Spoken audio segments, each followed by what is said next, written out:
2월 19일 사순절 제3일. 어찌 그러한 일이 있을 수 있나이까. 요한복음 3장 1절부터 15절 말씀.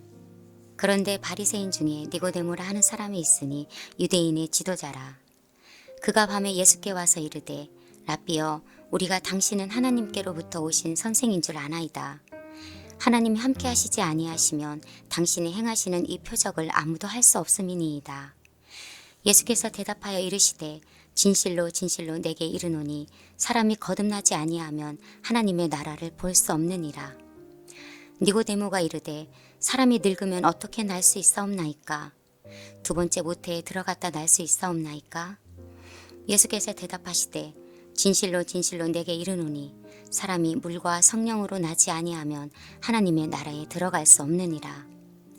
육으로 난 것은 육이요 영으로 난 것은 영이니 내가 내게 거듭나야 하겠다 하는 말을 놀랍게 여기지 말라.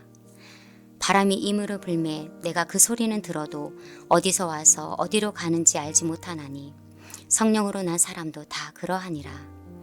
니고데모가 대답하여 이르되, 어찌 그러한 일이 있을 수 있나이까? 예수께서 그에게 대답하여 이르시되, 너는 이스라엘의 선생으로서 이러한 것들을 알지 못하느냐? 진실로 진실로 내게 이르노니 우리가 아는 것을 말하고 본 것을 증언하노라.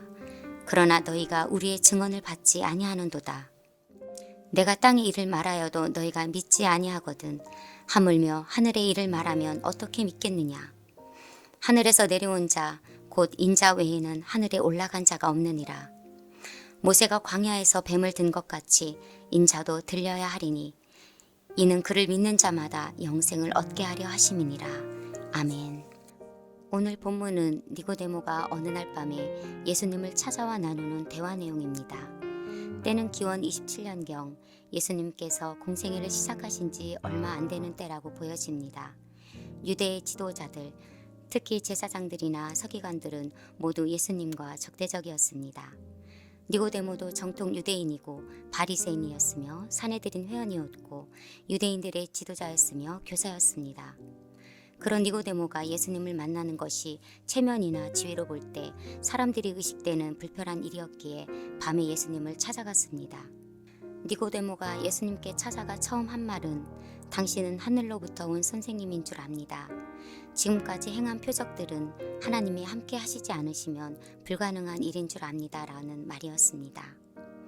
니고데모는 지금까지 행하신 예수님의 표적들을 다 듣고 보고 스스로 결론 내리기를 예수는 하나님의 아들 메시아다라고 믿게 된 것입니다. 예수님은 니고데모에게 거듭나라, 거듭나지 않으면 하나님 나라를 볼 수도 들어갈 수도 없다고 말씀하십니다. 거듭남은 다시 태어나는 것을 말합니다. 즉 중생, 신생, 초기 성결이라고 합니다. 왜 다시 태어나야 합니까? 육으로 난 것은 육이요 영으로 난 것이 영이기 때문입니다. 옛사람은 죄의 지배를 받습니다. 죄를 이기지 못합니다. 그래서 다시 태어나야 합니다. 누구든지 그리스도 안에 있으면 새로운 피조물이라. 이전 것은 지나갔으니 보라, 새 것이 되었다. 인간은 타락한 아담의 죄성을 물려받았습니다. 그러므로 사람이 예수 안에서 거듭나지 않으면 안 됩니다. 거듭나지 않고는 구원도 받을 수 없습니다. 천국에 갈 수 없습니다. 인간은 반드시 영적으로 거듭나야 합니다. 물과 성령으로 거듭나야 죄의 문제를 해결받습니다. 하나님의 자녀가 됩니다. 니고데모는 혼자서 이 문제를 풀 길이 없어 고민하다가 예수님께 찾아와 질문을 한 것입니다. 내가 어떻게 하여야 영생을 얻을 수 있습니까? 하고 길을 물은 것입니다. 예수님의 대답은 물과 성령으로 거듭나라는 것입니다. 여러분은 모두 물과 성령으로 거듭나셨습니까? 오늘의 기도. 주님, 물과 성령으로 거듭나게 하시고 거듭난 주의 자녀로서 빛과 소금의 역할을 다하게 하옵소서. 아멘.